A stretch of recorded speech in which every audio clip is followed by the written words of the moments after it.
Life hadn't been easy for people like us who had little to spare. That day, we were reminded of our humble means in the most heart-wrenching way. I couldn't grasp the harsh words coming from Rachel, my sister-in-law. She was always quick to express her displeasure about everything, but this time, it felt different. Rachel had hidden a gift meant for her daughter, Angela, and now it seemed she had taken away the present Angela had excitedly prepared. Without a second thought, Rachel criticized the gift right in front of Angela, discarding it as if it were worthless. To Rachel, if a present wasn't from a well-known brand, it didn't count. There, on the floor, lay the earrings Angela had chosen with so much care, now scattered and being picked up by other children. Angela stood frozen, disbelief and sadness taking over her as she began to cry. At 10, facing such rejection was overwhelming. The room's atmosphere turned colder when my mother-in-law laughed at Angela's tears, with Rachel looking on in apparent satisfaction. But their cruel joy was short-lived. I am Shirley, balancing a part-time job while raising Angela, my precious daughter, as I approach my 60s. Angela, who turned 10 this year, was born from my first marriage, which ended tragically when my husband passed away in a car accident, leaving Angela fatherless at 5.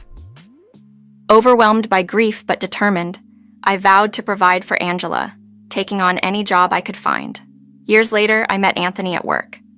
Despite the challenges of being a single mom, Anthony's support and kindness towards Angela and me stood out. He became a beacon of hope and love in our lives. Initially wary, Angela gradually warmed up to Anthony, marking the beginning of a new chapter for us. Despite the hardships and the judgment we faced, our small family found strength in love and resilience, standing together against the world's harshness.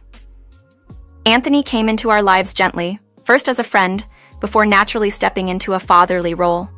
Angela, feeling the warmth of his kindness, gradually opened her heart to him.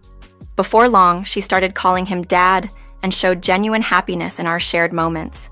Anthony, with an open heart, revealed his infertility to us, emphasizing that despite this, he saw Angela as his own and cherished our small family as it was. This vulnerability didn't weaken our bond. Instead, it made us appreciate the love and care we had for each other even more. Anthony's actions continually proved his love for Angela, especially in times when she needed care and support, like when she fell ill. His inability to have biological children never dimmed the love he showed us. His dedication to Angela, treating her as his own, solidified my decision to stay by his side, valuing the deep connection we had formed. We made the decision to embrace the joy and love present in our lives, moving in together and eventually marrying when Angela was 10. My father-in-law welcomed our union with open arms, doting on Angela as his granddaughter, which helped Angela form a close bond with him.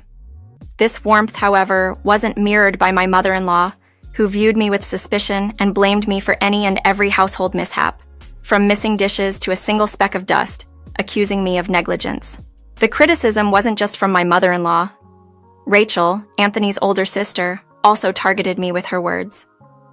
Living close to the in-laws, her visits were frequent, contrasting with our occasional trips due to the distance from our home. Rachel, craving attention, often used these visits to undermine me, flaunting her material possessions, well aware of our modest means. Our family's roots lie in Minneapolis, far from our current life in West Virginia, leaving us somewhat isolated without the possibility of relying on extended family for support.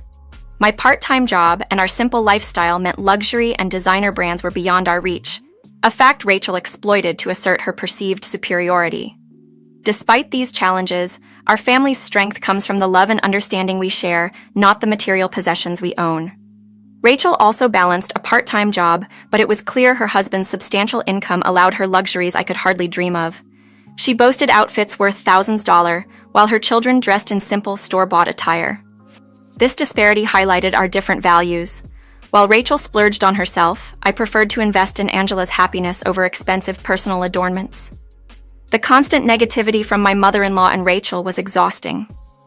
Angela, still so young, seemed to instinctively avoid their presence, retreating to her room to watch videos whenever they visited. It pained me to see her caught in the middle of these adult conflicts, yet she had formed a cautious impression of them.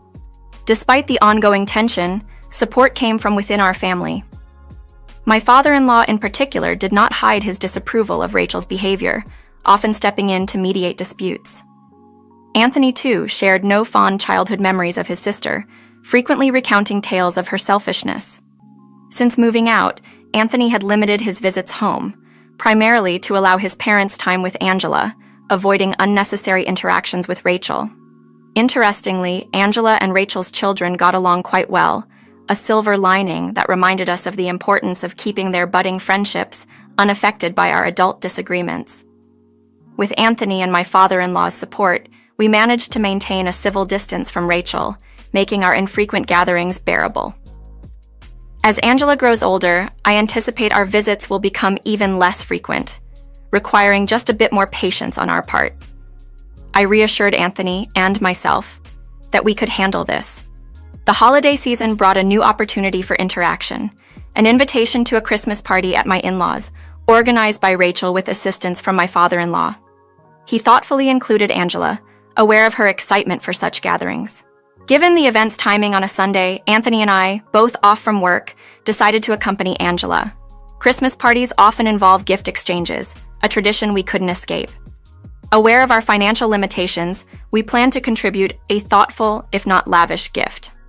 Rachel, ever bold, included a list of preferred gifts with the invitation, setting expectations that seemed worlds apart from our modest means. Yet, we prepared to face the event with grace, focusing on the joy it would bring Angela. Rachel's wish list for the children's gift exchange was filled with luxury brands and high-end items, each costing over $200, hardly suitable for a children's party. It was clear that Rachel's children rarely sported such extravagant items. The list seemed more tailored for Rachel herself than for any child. Choosing to sidestep her extravagant expectations, we encouraged Angela to pick out a gift that felt right to her.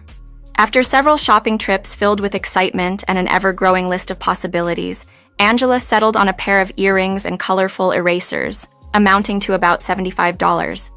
The simplicity and thoughtfulness of her choice contrasted sharply with Rachel's lavish list. As the party approached, Angela's anticipation grew. We aimed to keep the atmosphere positive, focusing on the joy of the occasion. The celebration featured handmade, decorations by Rachel's kids, and a feast prepared by my father-in-law, a former chef, showcasing his culinary skills with a beautifully decorated cake and roast chicken. The party layout allowed the children to revel in the festive spirit in the living room, while the adults congregated in a smaller room, once Anthony's childhood space, to chat and share drinks. Rachel's husband was absent due to work commitments, and Rachel herself seemed to avoid me, a sentiment I reciprocated. When the time came for the gift exchange, Angela enthusiastically offered her chosen presents to Rachel's daughter, who received them with joy.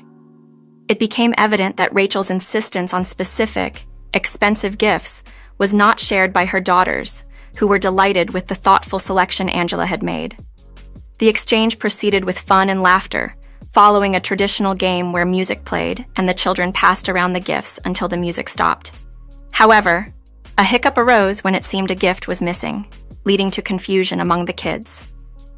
As I searched among the scattered toys and snacks, Rachel burst into the room, her frustration boiling over. She directed her anger towards Angela, making unfounded accusations and demanding we leave. Her outburst was shocking, revealing her true feelings and causing a stir among everyone present. Despite the commotion, it was clear that the heart of the celebration, the children and their genuine enjoyment of the simple joys of gift-giving, was what truly mattered. The incident with Rachel underscored the stark differences in our values and priorities, but it also highlighted the importance of understanding and compassion, qualities that were evidently missing from Rachel's approach to the festive gathering. In a surprising turn of events, Rachel had hidden a gift meant for Angela, only to dramatically reject it in front of everyone. She criticized the present Angela had excitedly prepared, dismissing it as unworthy and demanding we leave for not meeting her high standards. The scene was heartbreaking as Angela's carefully chosen earrings lay scattered on the floor, picked up by other children while she stood in shock, tears brimming in her eyes. At 10, such rejection was deeply hurtful, and Rachel seemed pleased with the distress she caused. However, the situation took a sharp turn when my father-in-law, typically calm and reserved, intervened with unexpected fervor. He defended Angela passionately, scolding Rachel for her harshness, a side of him I had never witnessed. Even my mother-in-law, previously joining in on the mockery, fell silent under his rebuke. It was revealed that my father-in-law and Anthony, having abstained from alcohol, had observed the entire ordeal. Anthony had shared with my father-in-law Rachel's unreasonable demands for expensive brand name gifts. Disappointed by such materialistic values, my father-in-law seized the moment to address the issue. Amidst the tension, Rachel's children began to show kindness to Angela, offering comfort despite their mother's objections. Rachel, panicking, tried to pull them away, fearing they would be influenced by Angela's poverty. Yet, the children ignored her, rallying around Angela in a silent protest against their mother's and grandmother's behavior. This unexpected solidarity among the children clearly shocked Rachel and my mother-in-law, who had underestimated their compassion and sense of justice. My father-in-law then took this opportunity to teach a valuable lesson. He gathered the children and recounted a tale from Rachel's past, illustrating her long-standing struggle with materialism. He explained how Rachel, drawn by the allure of quick money, worked in environments that prized luxury and appearance over substance, leading to her obsession with designer brands. This story served as a poignant reminder of the values we choose to embrace and the impact of our actions on those around us, offering a moment of reflection in the midst of a heated family gathering. Struggling financially, Rachel maintained her expensive habits for years until her third year of university, when her secret club job was discovered by my father-in-law. Faced with the threat of being thrown out, Rachel left her nightclub job. This marked the only occasion, according to my father-in-law, that he had ever raised his voice at her. Subsequently, Rachel took up a job as a supermarket cashier before landing a position at an office where she met her future husband. Despite leaving her job upon marriage, her penchant for luxury items persisted, often leading to criticism from her husband, who believed one should only buy what they can afford themselves. The gift suggestions Rachel made for us were, in truth, items she desired for herself. When confronted about her lavish lifestyle on a part-time salary, Rachel claimed to manage it through increased work shifts. However, her argument crumbled when my father-in-law revealed her debt situation, leaving her speechless and deflated. The revelation cast a shadow over the Christmas party, prompting us to leave early to spare the children from a tarnished holiday memory. On our way home, we bought Angela her favorite stuffed animal and celebrated quietly as a family. Months later, we learned Rachel's marriage had ended in divorce after her husband discovered her hidden debts, including the cancellation of their children's education in Foon, her luxury purchases. This led to a fallout with her ex-husband's family, and eventually, Rachel was disowned. Since then, Rachel's children, now teenagers, have chosen to live with their father. Rachel faces legal action for alimony and child support, which she struggles to pay.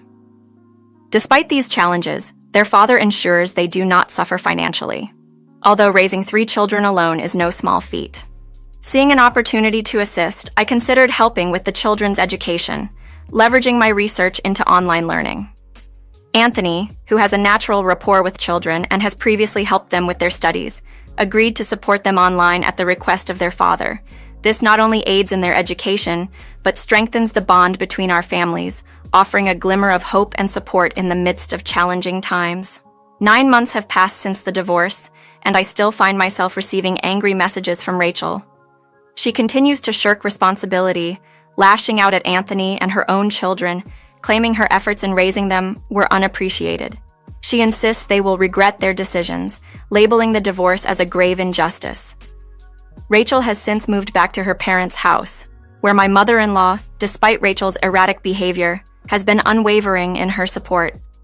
This shift in my mother-in-law's attitude, from once scolding Rachel to now endorsing her every action, raised eyebrows, especially for my father-in-law, who sensed something was amiss. Prompted by his suspicions, my father-in-law embarked on a discreet investigation into my mother-in-law's actions, eventually uncovering compelling evidence. He urged us to visit, and so, after a long hiatus, Anthony and I returned to my in-laws' residence.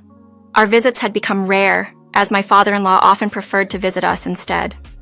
Arriving at a house that once brimmed with festive cheer but now seemed somber, we stumbled upon documents revealing debts incurred in my father-in-law's name. A discovery that baffled us, knowing his prudent nature. Caught off guard by our presence, Rachel and my mother-in-law returned home to find us sifting through the evidence of their financial misdeeds.